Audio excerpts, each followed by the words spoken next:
volcanoes threaten lives half a world apart. In Hawaii, lava creeps towards a town.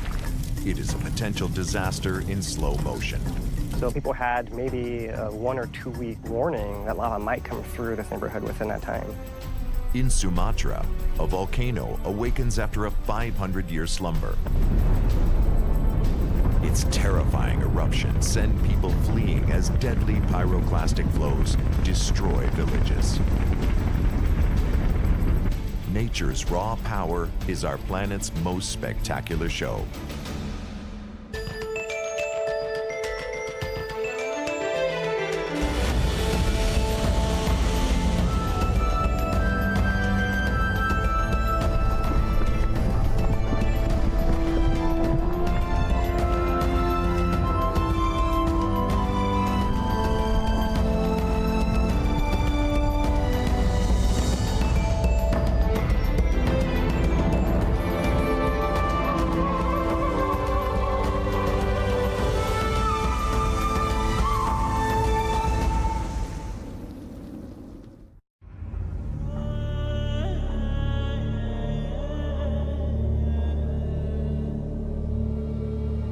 For people who live on active volcanoes, life has an element of impermanence to it.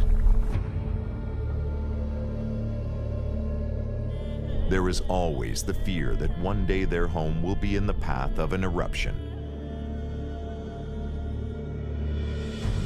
For the residents of the town of Pahoa, on the big island of Hawaii, that time is now. The island is built of 5 volcanoes. 3 of them have erupted in historic times, and 1 is currently erupting. Its name is Kilauea. Kilauea is a shield volcano. That means it's built of layers of fluid-flowing lava.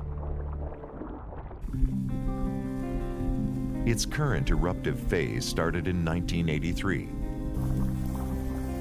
Most of the time, lava from Kilauea follows a well-worn path out to the sea, where it builds more land, enlarging the island. But every so often, lava threatens the human population. In 1990, Kilauea wiped out the town of Kalapana. Since then, it has taken down a few houses here and there, but it hasn't threatened any major towns or villages until now. Pahoa is located in the opposite direction of Kilauea's regular flow path. But the unpredictable has happened. A slow-moving lava flow is heading straight for them. The town is holding its breath to see if it will stop, or whether this is a slow-motion disaster in the making. This is the main road into Pahoa, right behind me. And this low spot is where you think the lava is going to come across the highway within the next few weeks or months. Philong is a volcanologist and guide on the Big Island. He's seen how lava flows creep up on communities all over the island. You can see the natural topography is important to direct lava flow in certain directions. You can see when the flow first comes down, it's going to be fairly hot and fluid, and it'll follow the contours of the land into the low spots below. The lava moves slowly and has a very distinct way of building its own new mass. It'll first put out a small finger, freeze and form a shell, pressurize the inside, and burst out in small lobes in either direction, slowly filling in the whole area. The fact that the town of Pahoa is in danger is a surprise to the residents. The lava is coming from Kilauea's active vent called Pu'u'o'o, which is far away. Traditionally, the flows would freeze long before they reached the town. But in this case, the lava has changed course. It has gone underground through some large ground cracks. This means it can travel farther and retain its heat longer. Now the flows have resurfaced, dangerously close to Pahoa. Because it moves so slowly, no one has to make a run for it. It gives the residents time to wait and see what happens.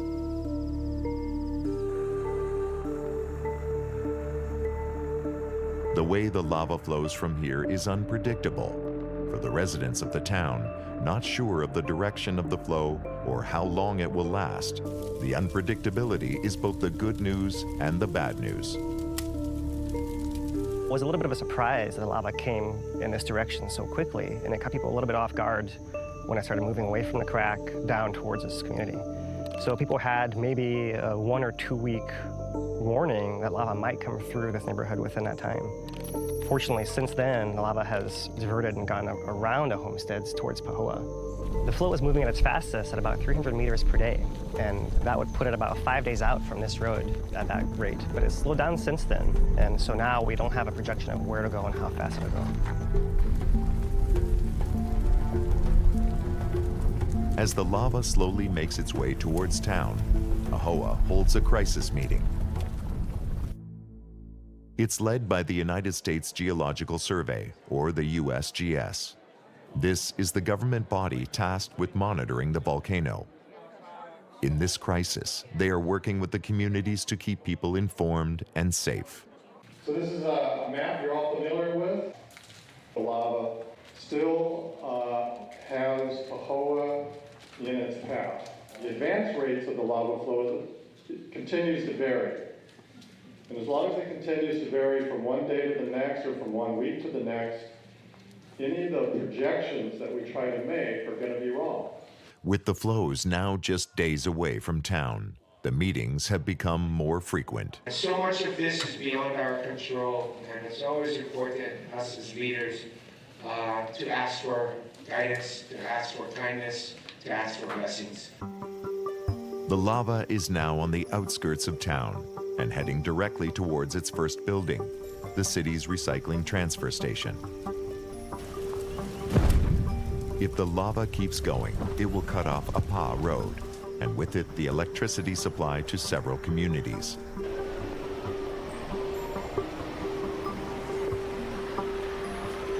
This will serve as a test for the government. Just beyond, at the main highway, lay the power lines for the main town of Pahoa and for the southern section of the island. These flows may go on for years, so solutions are needed quickly. Hydro poles are converted to taller concrete ones, and they are testing to find out if they can further insulate their bases. With the preparations done, all anyone can do is watch and wait as lava approaches the transfer station.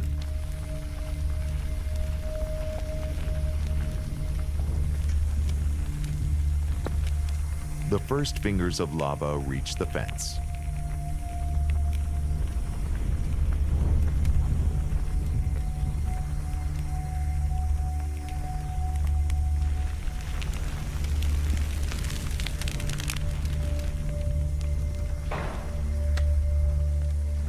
The flow moves into the parking lot, but luckily stops just short of the recycling depot. The lava has gone as far as it can. It may seem like a win for the town and a close call, but volcanoes work on cycles. It is likely the flow will resume once it regains pressure from the summit, which could take days or weeks. The cooling lava flows have drastically altered the area around Apa Road, and if the lava continues to advance, Pahoa and the surrounding landscape will be transformed. To understand what that could be like, all the residents need to do is look at the village of Kalapana. This is the area that's been rebuilt on top of the 1990 lava flow that first came through the area to destroy the village of Kalapana. So you can see up on the far horizon the fume from Puo'o crater. That's where the flow started, and it moved down a big hillside through what used to be a town here before the one you see behind me. Created all this black rock. After about 15 years, lava started flowing somewhere farther away, and people got confidence and rebuilt their houses here. If the lava continues to move through Pahoa, the residents will have to abandon their homes and find another place to live. This is part of the uncertainty of living near an active volcano. It's a force that can't be tamed or reasoned with. And so the people have to be prepared to pick up their lives and move.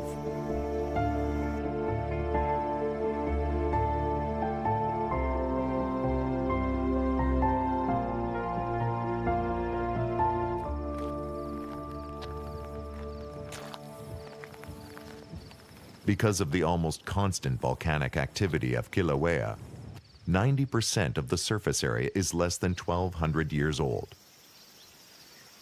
And the activity has created some otherworldly landscapes.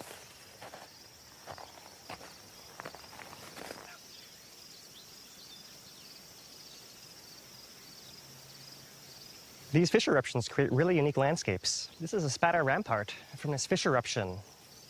And you can see the lava shot into the air and drop down while it was still liquid.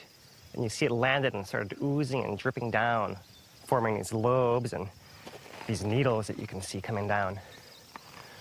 We actually had two different structures here, probably two different trees. And the lava landed on top of them, burned the canopy off, and made a small bridge across one of the branches, perhaps.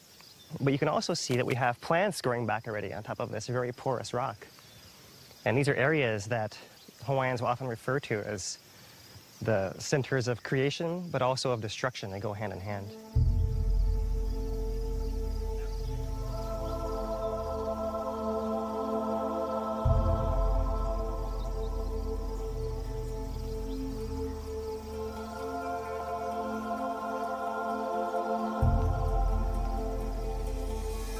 These are lava trees.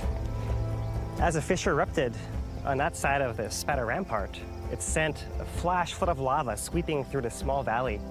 And all the trees in this small valley got buried all the way to the top of these tree casts, these stone casts. The trees would have been taller than this, but the top part would have been exposed to the air and burned away. The living tree was burned up within a coating of lava. What's left creates a biological record of the vegetation in stone. What we're actually looking at is what we call a trace fossil. It's not a fossil of the actual living being itself, in this case the tree, but actually an imprint of it, showing that it was here at some point in time, even though the original being has left. Not much is known about this eruption, other than it was brief, possibly only lasting a few days, but producing a high volume of lava. What happened is that the lava kept flowing beyond here into a crater adjoining us. And that allowed the level of the lava floor to drop everywhere except where it was pinned up by these structures, by these trees. The lava flows of Pahoa have stalled for a few days, but that's about to change. Back at the summit, the volcano has already begun to repressurize. When that happens, the molten magma rises from deep within the earth and collects in the reservoir underneath the volcano's summit. As the reservoir fills up, the pressure causes the entire volcano to inflate like a balloon. Over the past centuries, these constant cycles have pushed the whole southern half of Kilauea towards the ocean, creating a split right through the volcano called a rift. The rift runs on an east-west axis. Instead of overflowing at the summit, which requires a lot of pressure to push the magma vertically, the fluid lava takes an easier route, pushing through the weaknesses in the rift zone. Over the past 50 years, there have been several active craters along Kilauea's East Rift Zone. Eruptive activity in these craters can last a few days to decades. The current eruption has lasted more than 30 years. That eruptive crater is called Pu'u'o'o. This area has historically had a lot of eruptions, with lava lakes present many times over the last 100 years.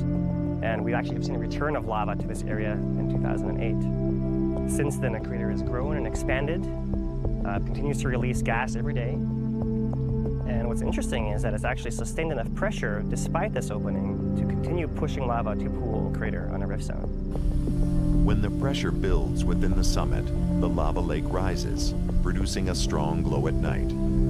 This continues for several days until the cycle begins again. Pu'u'o'o crater is off limits to everyone for several reasons. The ground around the crater is unstable, and the vents release a lot of hot and dangerous gases. To get a good look at it, Phil heads to the Napau campsite that sits directly over the rift zone and across from Pu'u'o'o.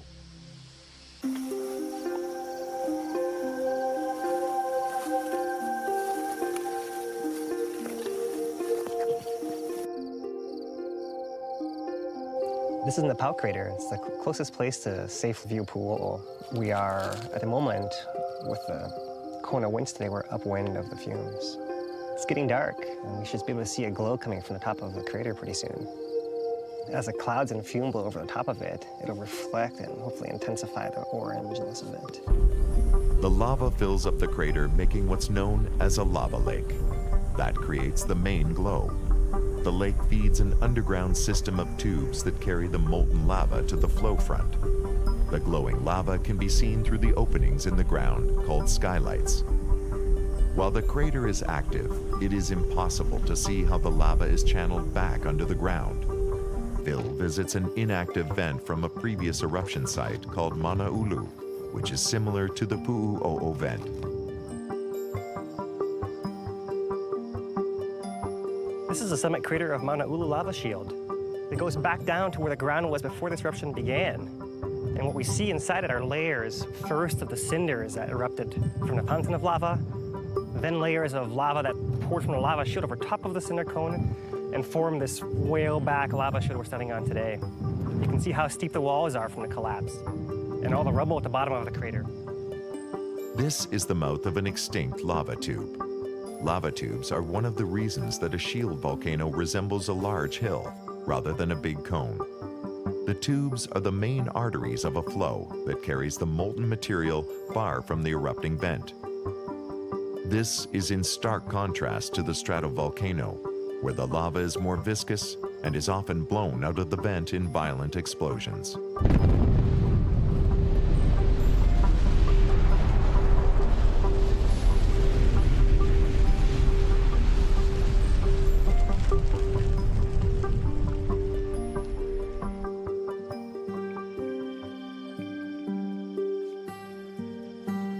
The way a lava tube forms is by the lava itself freezing on the surface, an outer shell, but continuing to be pressurized on the inside and pushing forward.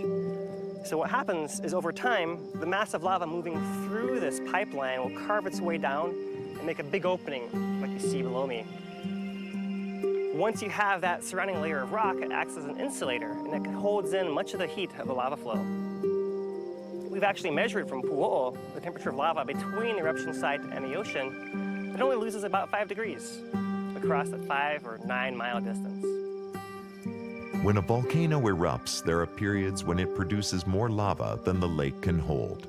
The excess spills out, creating an overflow channel. This is the overflow channel from Mauna Ulu's lava lake.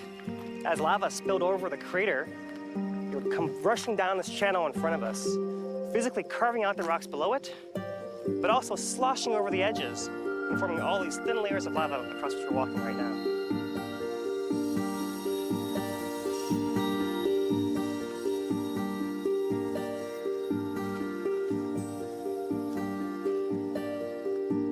The Mauna Ulu crater is directly over Kilauea's rift zone. Magma is moving under the ground in this area. You can't feel it or directly see it.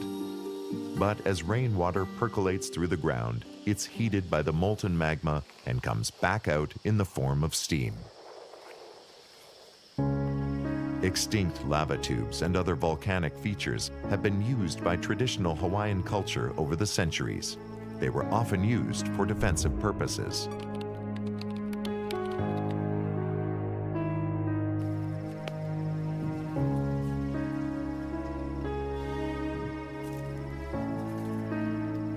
This is a pu'uhonua, a place of refuge, a place that Hawaiians built, adapting a lava tube into a place they could protect themselves and also store their valuables as well as collect water and other uses like that.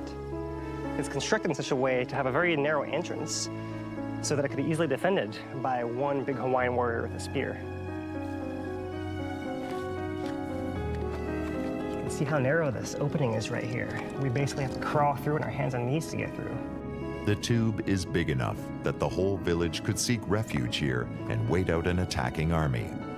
They were well stocked ahead of time, not only in war, but also in daily life. Lava tubes were used for many reasons, including refrigeration, shelter, but also to collect water. Set up a little tripod with rocks, put a gourd on the bottom, and collect the drips from these little hanging lava spills from the ceiling.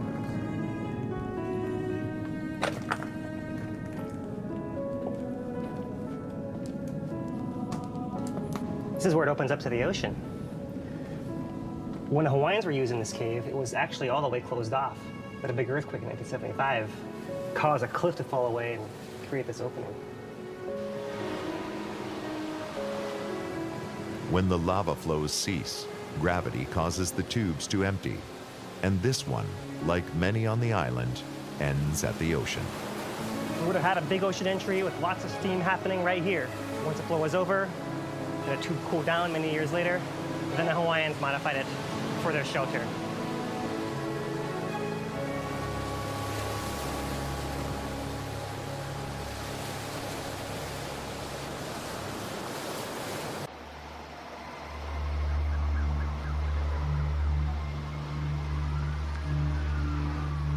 Back at Pahoa, the city is once again on alert. The repressurization at Kilauea's main crater has taken 5 days to re-energize the lava flows. The flows that had stopped just outside the transfer are once again on the move. And it's not good news from the head of Hawaii's civil defense. Right now, the flow rate over the last 24-hour period has been approximately 10 yards per hour, so it's pretty consistent. But when you average that out, but throughout the day, we do have periods where it does accelerate and periods where it appears to slow down and even come to almost a stall. But it is active, it is advancing.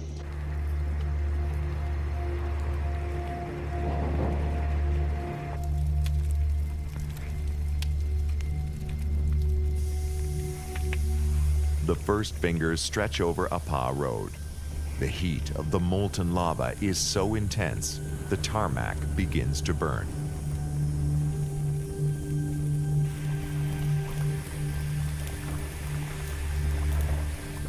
The lava flow has enough energy to keep pushing it forward.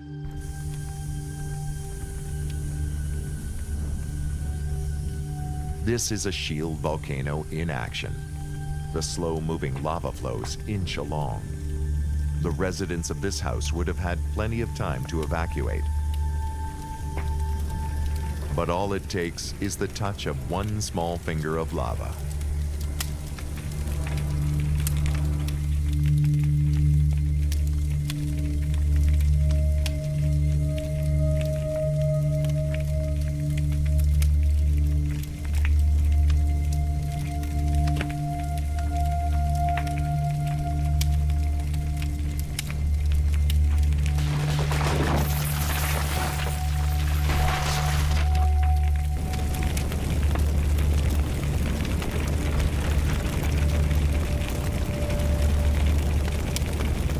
If the flows pass over the main town road and keep going, the main highway will be next. If that goes, then Pahoa's 8,000 residents will be cut off from the rest of the island. So this morning, as I mentioned, the flow is still active, still moving. As far as any questions, timeline before it hits Pahoa Village Road, as we've shared before, it's very difficult to forecast with any certainty, but based on the current distance, we're looking at sometime in the next 24, 36 hours, if it was to hold on the same track, path, and rate of advancement. The lava creeps along, destroying everything in its path. It is burning its way towards the main road to town.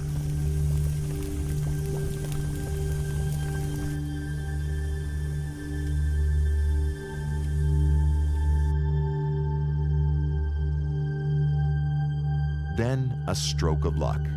The lava flow has run out of steam and stops suddenly about half a block from the main road.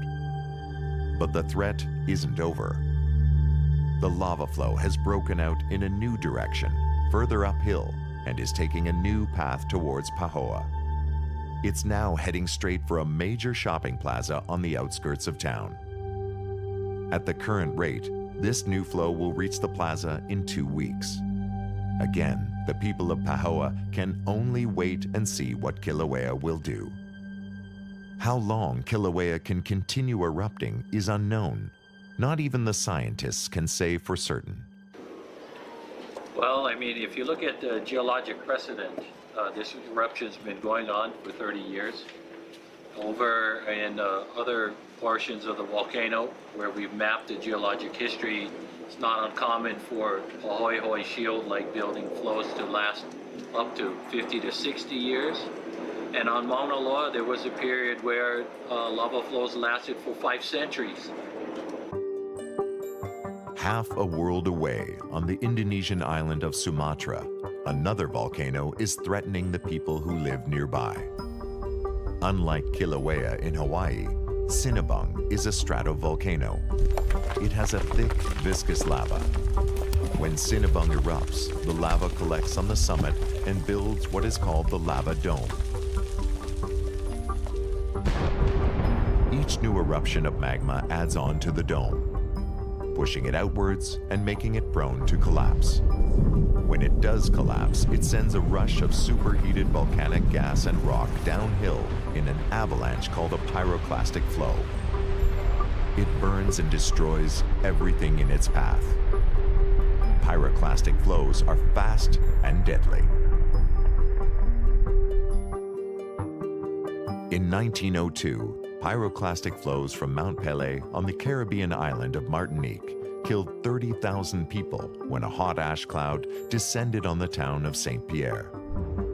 Indonesia has 150 active volcanoes, so the threat is a constant reality. Andy Susanto is an internationally renowned volcano guide. It's arguable that he has more direct experience with Indonesia's active volcanoes than anyone in the world. The activity of the Sinabung actually is in level 3. So level 3, that means this is in the status alert. Level 3 is given to a volcano that has the potential to produce a large eruption. Yeah, now we can see that there is a pyroclastic flow that you can see from here. Level 4 indicates a volcano that is in a major eruptive phase. According to the people from the hotels, and also that last night also was one of the biggest pyroclastic flow, and also this morning, like around 5 o'clock. They head to a point close to the volcano, just outside the main exclusion zone. A volcano that produces this type of eruption requires extra caution. Now you can see that our position is, I would say we are in the certain safe distance. So now we are in 4.5 kilometers. The first dangerous zone is located in 3 until 4. So any people who live in the 4 kilometers from the summit is not allowed to live there. Natural topography defines exclusion zones around volcanoes. Here, a small river-rand gorge provide protection to channel any small to moderate pyroclastic flows that might come off the volcano.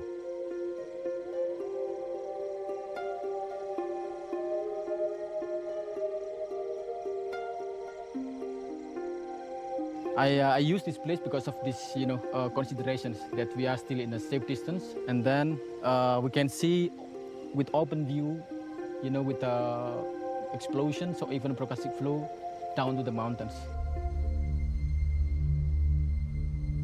Over the past few weeks, a new pulse of magma has been extruding from the vent under the dome. Big blocks of lava have been pushed over the precipice. When the dome gets too big, the pressure and gravity cause small bits and rocks to break off. Suddenly, a section shears off.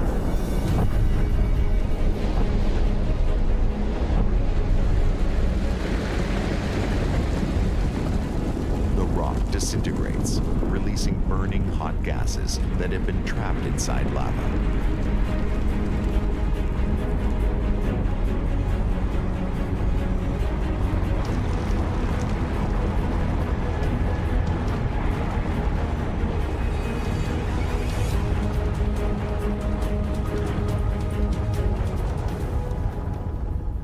Lava boulders break into small, superheated pieces of rock and ash that billow up from the volcano in an ash column.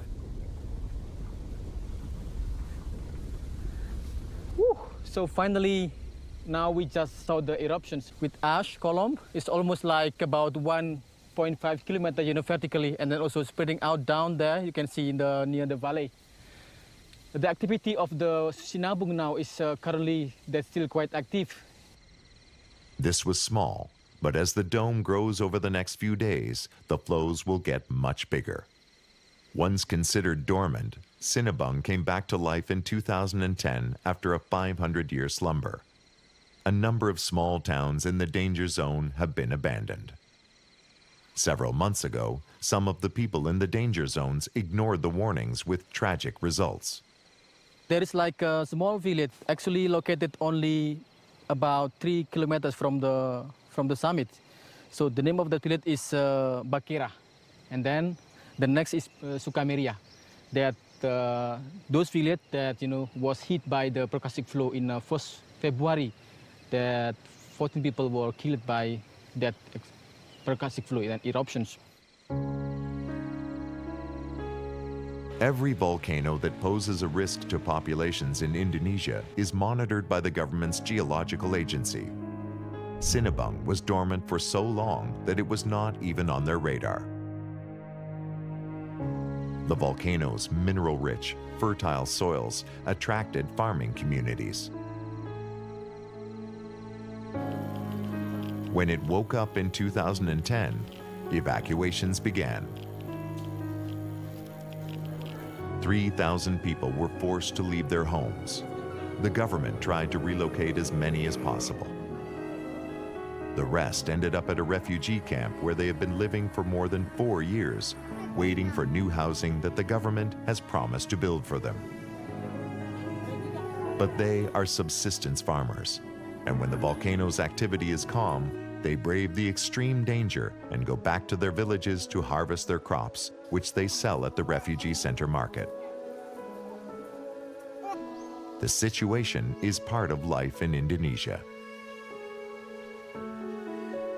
This is Karangetang Volcano in North Sulawesi. Andy visits a nearby village, hit by pyroclastic flows, now abandoned. Now we are in very dangerous area. This volcano has been active long times and then it's always normally remains in level 3.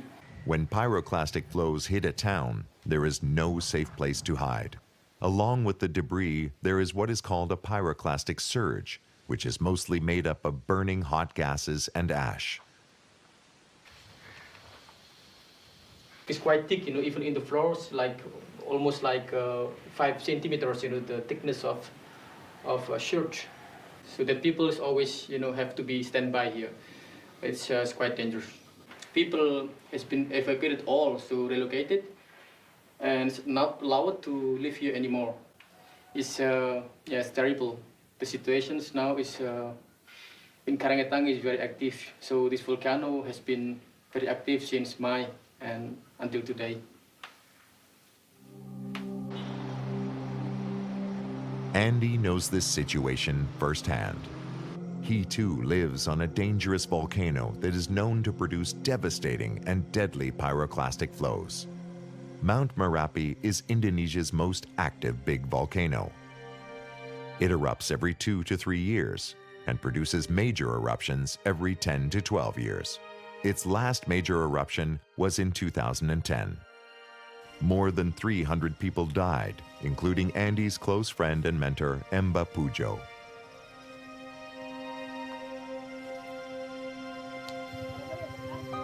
So this is the house of my, lovely friends, Mbah Pujo and his wife. He is one of the, I would say, my best, friends I have. And then I always,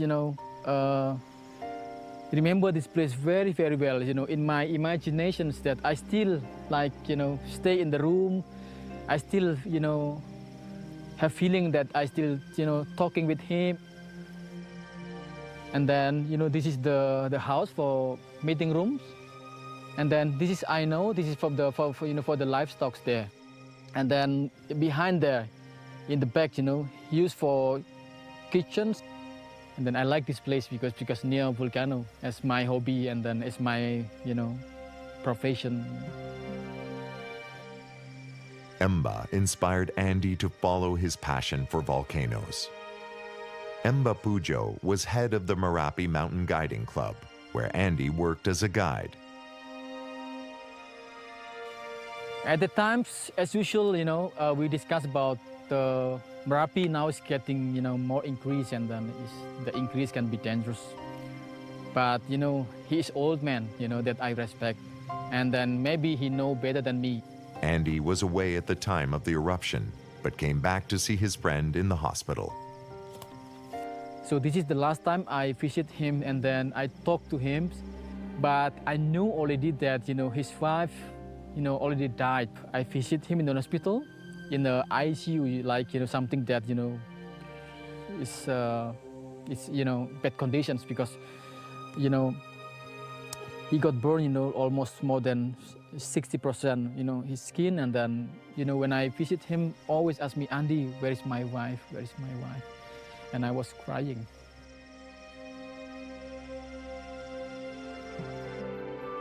Andy was one of the first responders who risked their own life to help victims in the immediate aftermath. This woman's husband returned to the village to tend to their animals and crops, and was caught in the eruption and died. The government has tried to find ways to protect farmers who get caught by a sudden eruption. They built an underground bunker they hoped would provide a safe haven during a pyroclastic flow. Its first trial was during an eruption in 2006. Tragically, the bunker was a failure. You can see the layer of the bunker is about 5 meters, and with the thick wall, the member of the rescue team tried to evacuate people here. And this doesn't work, because the pyroclastic flow has the temperature about 800 until 1,000 degrees, so we can imagine. 2 people who sought refuge in it died. The intense heat was so great, it turned the bunker into an oven. It now serves as a macabre monument and tourist attraction for people coming to see Merapi. One guy that, they died in the bathrooms, and one actually here. Maybe they tried to lock the door, but maybe it was late, There's no way of knowing whether the 2 people held the door open, waiting for other people. They use even like, excavator. They use anything, people try to help, with many people, a lot of people try to know what happened with the 2 victims. The bunker is not the only reminder of Merapi's deadly ways.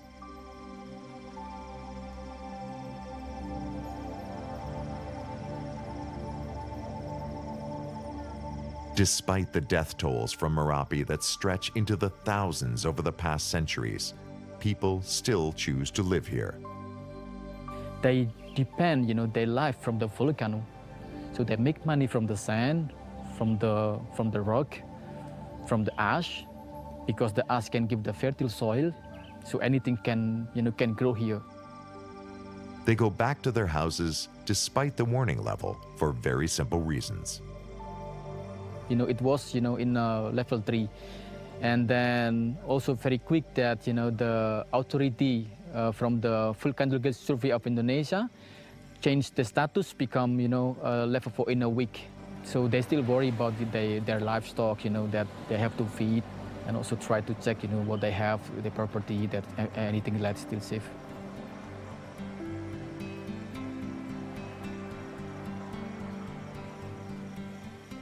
In the years since the eruptions, the ruined villages serve as a potent reminder of the dangers of volcanoes.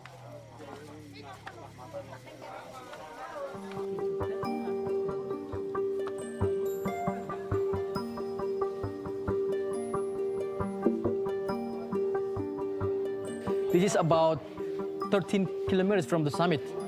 Local people call this museum, but actually this is like a private house. The name of the family is Yanto. They lost everything because of the pyroclastic flow, But he was actually in the evacuations, in the shelter. And so they collect all the things that left from the last eruptions. Local people here, they like to visit and, to walk this museum because they want to study, that they want to see what happened, The artifacts reflect the haste in which people left, unlike the volcanoes in Hawaii, where people had time to pack their belongings and move. Here, everything was abandoned.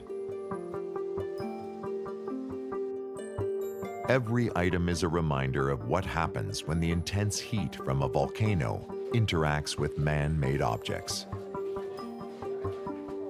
It's another reminder that in the face of the elemental forces of nature, we are sometimes simply helpless.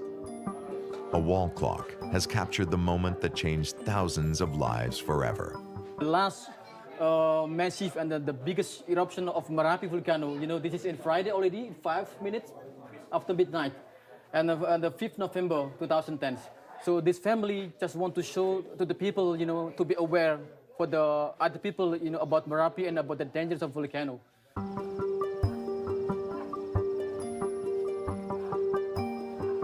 A secondary effect of an eruption is a lahar.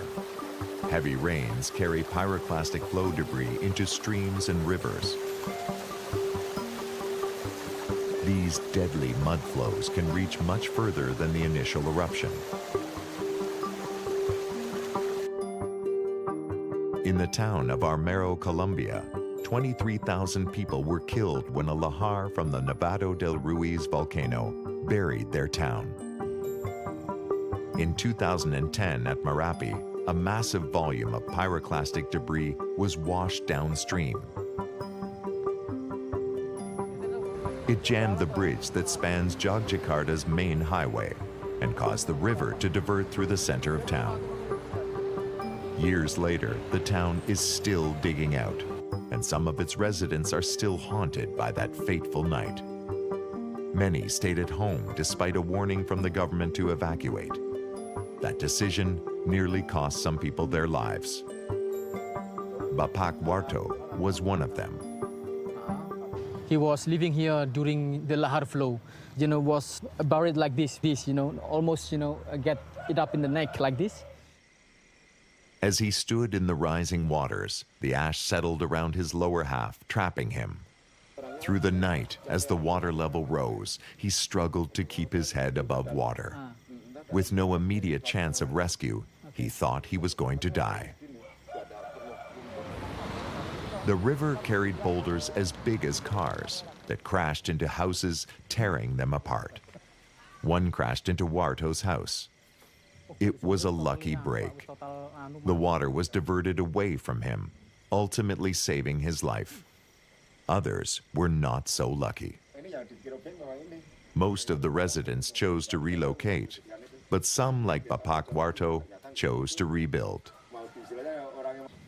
Here, so actually now when we see this, actually this is his house. This is the floor, like a living room, that normally he with his family are living together, watching television. So this is was, like buried by the thick of the lahar flow and then lahar deposit. And now he has already moved here. This is actually the new buildings that rebuilt from after the lahar flow. And this is something that left, from after destruction from lahar flow of Merapi volcano. In the end, the lesson learned here is that the only safe answer is to move people away from the volcano's path.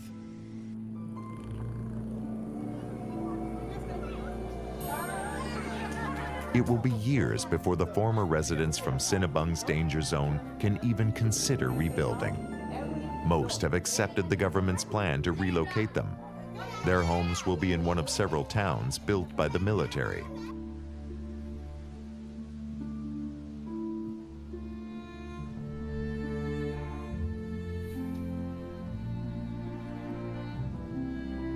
The first families have already started to move in. Here, they will be safe from the volcano.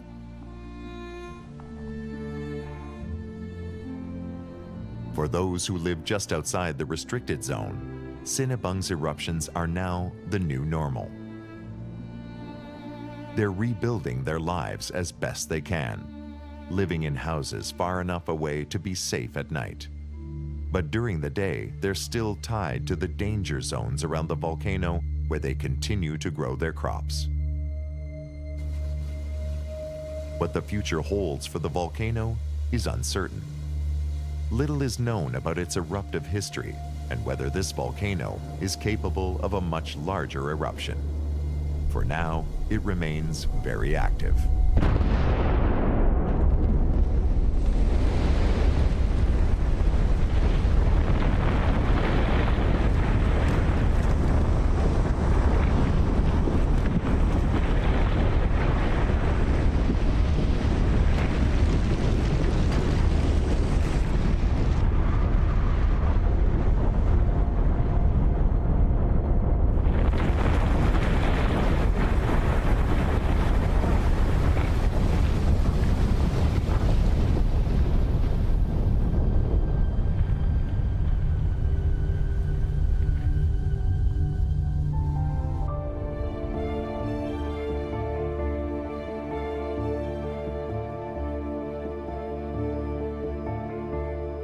Back in Hawaii, the residents of Pahoa are once again waiting to see if they'll be forced out of their community.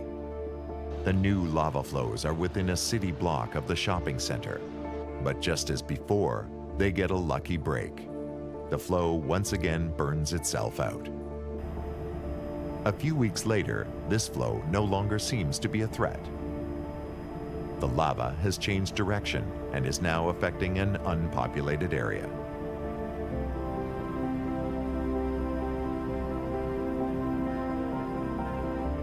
However, the community that once felt it was safe from Kilauea is now living a different reality.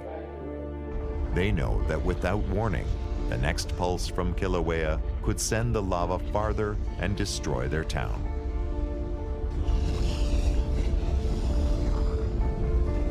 In our era, human beings have bent the natural world to our will, cutting down forests, mowing down grasslands, and paving over natural spaces to create a world that suits our needs. But the volcanoes are an exception. They are a force of nature that we cannot tame.